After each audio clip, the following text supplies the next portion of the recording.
Tonight, we know another Minnesota Police Department has up and closed. This trend hitting rural areas especially hard. Jennifer Hoff has more on what has to happen to turn things around.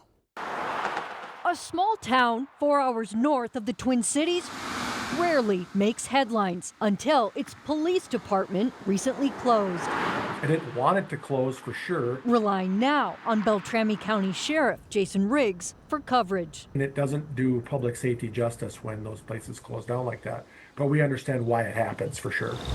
The Blackduck Police Department, one of 40 in Minnesota that have closed in the last decade, mostly in rural areas. They can't find officers to fill open positions, but the bigger issue is they can't compete with wages and benefits against larger agencies closer to the metro. Jeff Potts heads the state's Chiefs of Police Association, and before that, the Bloomington chief says disbanding departments has happened from Goodhue down south. We're not the first, and we won't be the last. To Moose Lake, also up north. We're going to have less coverage than we have ever had. Adding half of Minnesota's 300 departments already have fewer than 10 officers that can bring a sense of safety the sheriff's office sometimes can't. It may be one deputy one day, another deputy the next day, and they may not know anybody in the community.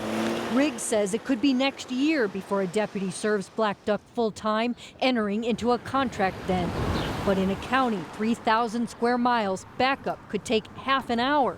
Officials hopeful the departments that have closed could reopen once again. And once the candidate pool gets a little bit deeper and it's a little easier to attract or find candidates, I think that might happen. In Blackduck, Jennifer Hoff, KARE 11 News. Well, police staffing is slowly rebounding and recruiting methods have changed, including hiring cadets and paying for someone to get law enforcement training who already has a degree.